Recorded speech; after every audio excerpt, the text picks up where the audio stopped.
Le premier but du match, le beau travail de Sinisalo qui remet devant pour Derek Smith qui échappe à Ludwig pour réussir son 5e des séries. Quelques secondes plus tard, Ron Hextall. Here's Naslund coming in! Oh, and a save by Hextall! On that It's a good chance by Naslund. Well, at the other end of the rink, they haven't been able to put it by this guy, number 27, Ron Hextall. La présence de Naslund est surveillée.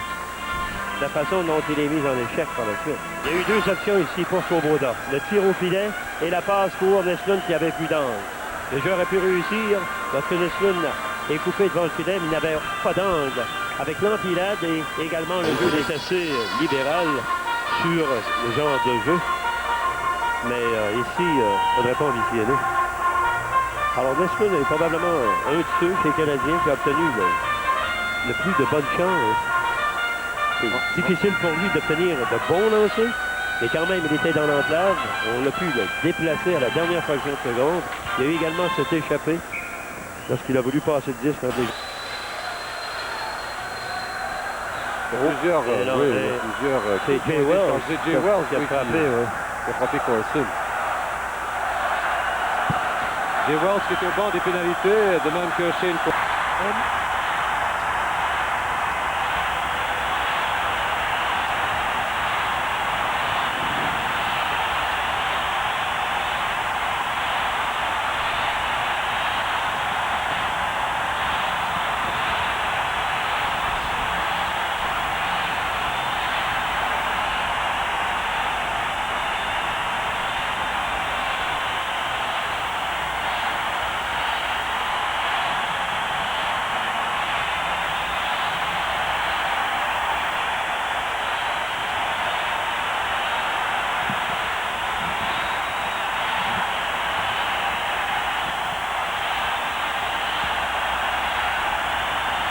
Eh bien, on a profité qu'un défenseur ait perdu son bâton également. Du bon travail de Naslund, en particulier, qui est sorti du coin de patinoire.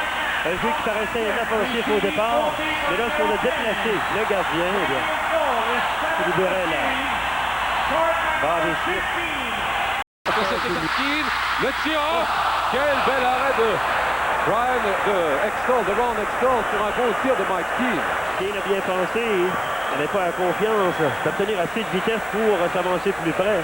Donc, il opte pour un tir pour tenter de surprendre le gardien de but. Le lancer est bien exécuté à porte supérieure. Un jeu bien intercepté. Surveillez ici. Donc, il n'y a eu qu'un seul but. C'est l'autre Smith, cette fois Bobby. Il a réussi son 7e de Robinson et Naslund à 15 minutes 46. Les Flyers 6 lancés, Canadiens 8. Et les séries de la Coupe Stanley se poursuivent dans quelques instants à Radio-Canada.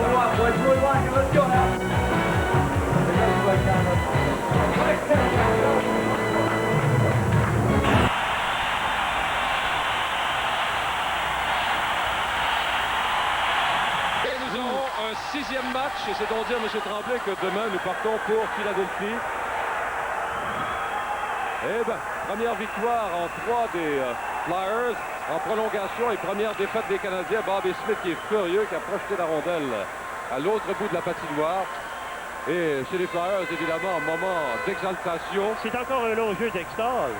Richard qui est sorti de son territoire, sorti la rondelle de son territoire. Un très beau tir box par Patrick. Mesdames et messieurs, voici maintenant les 3 étoiles Molson du match de ce soir, tel que choisi par M. Marc Defoy du Journal de Montréal. Ladies and gentlemen, you are tonight's Molson's 3 stars, selected by Mr. Marc Defoy from the Journal de Montréal. La première étoile, the first star, Dave Poulin.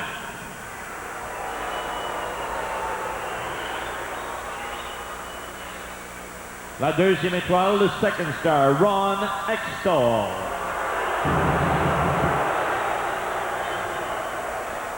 Et la troisième étoile, le third star, Patrick Roy.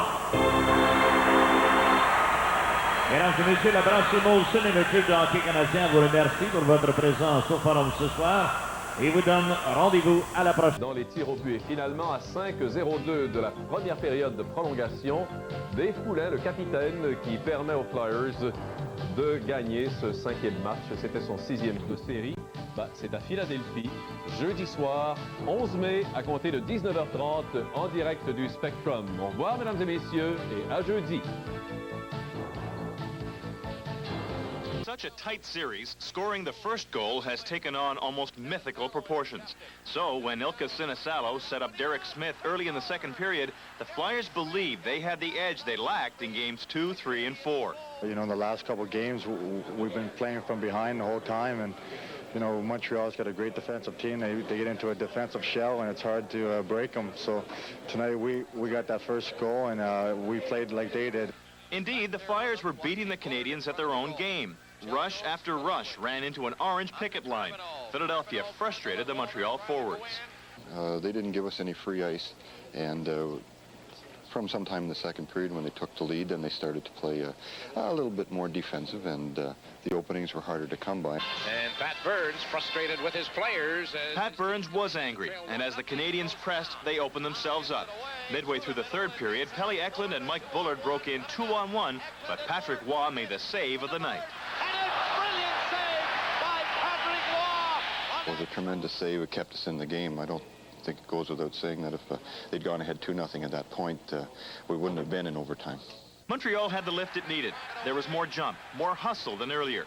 Mats Naslin's hard work led to the tying goal. A shot wide, a cute back pass by Larry Robinson, and a great backhand shot by Bobby Smith. It was tied 1-1 with 4 minutes left.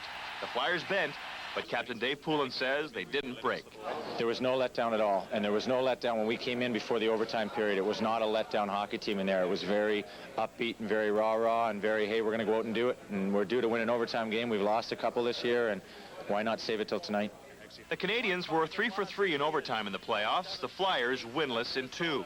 A little more than 5 minutes into sudden death, Sinisalo started the play. Gordon Murphy's shot deflected to Poulin, and he put the Flyers on a plane back home for Game 6. You know, fate has its way, and I was in the right place at the right time, and all I saw was 4-by-6. Larry Robinson says fate had nothing to do with it. You know, they played a great game. You know, they came in here, everything to gain, nothing to lose, and a lot of times teams play tremendously well under those circumstances. And Patrick Waugh, so brilliant in defeat, was devastated. I'm not happy to return in Philly. Tom Harrington, CBC Sports, Montreal.